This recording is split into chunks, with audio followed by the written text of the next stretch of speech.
അനധികൃതമായി ലോക്കോ പൈലറ്റിനെ പിരിച്ചുവിട്ടതിൽ പ്രതിഷേധിച്ചും വിവിധ ആവശ്യങ്ങൾ ഉന്നയിച്ചും ലോക്കോ പൈലറ്റുമാരുടെ സമരം ഇന്ന്.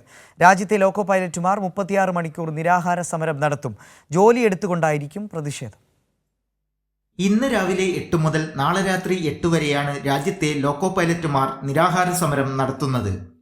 ജോലി സമയം ഗുഡ്സിൽ 8 മണിക്കൂറായും യാത്രാ ട്രെയിനുകളിൽ 6 മണിക്കൂറുമാക്കുക, പ്രതിവാര വിശ്രമത്തോടൊപ്പം ട്രിപ്പ് റെസ്റ്റും അനുവദിക്കുക, ലോക്കോ പൈലറ്റുമാരെ 36 മണിക്കൂറിനുള്ളിൽ ഹെഡ്ക്വാർട്ടറിൽ തിരിച്ചെത്തിക്കുക, ട്രെയിനിങ് സമയം വർദ്ധിപ്പിക്കുക, പ്രാഥമിക ആവശ്യങ്ങൾക്കും ഭക്ഷണത്തിനും സമയം അനുവദിക്കുക, വനിതാ ജീവനക്കാരുടെ സുരക്ഷയും അവകാശങ്ങളും ഉറപ്പുവരുത്തുക തുടങ്ങിയ ആവശ്യങ്ങൾ ഉന്നയിച്ചാണ് സമരം.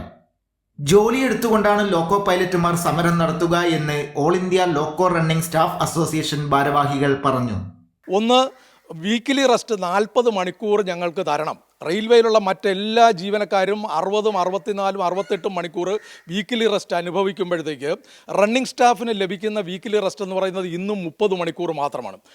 എന്നാൽ മറ്റുള്ളവരെ അപേക്ഷിച്ച് റണ്ണിംഗ് സ്റ്റാഫിൻ്റെ ജോലി എന്ന് പറയുന്നത് ഞങ്ങൾ ഓരോ ആഴ്ചയിലും 3, 4 ദിവസം ഇത് ഔട്ട് സ്റ്റേഷനുകളിൽ ചിലവാക്കുകയും ഔട്ട് സ്റ്റേഷനിൽ ചിലവാക്കുന്ന ഓരോ ദിവസവും വെറും 8 മണിക്കൂർ റെസ്റ്റ് എടുത്തിട്ട് 16 മണിക്കൂർ ജോലി ചെയ്യുകയും ചെയ്യും. ആയിരക്കണക്കിന് യാത്രക്കാരുമായിട്ട് പോകുന്ന എക്സ്പ്രസ് ട്രെയിനുകളിൽ പോലും തുടർച്ചയായിട്ട് നൈറ്റ് ഡ്യൂട്ടികൾ മൂലം ആളുകൾ അങ്ങേയറ്റം ഫെഡപ്പ് ആകുന്ന ഒരു സാഹചര്യമാണുള്ളത്.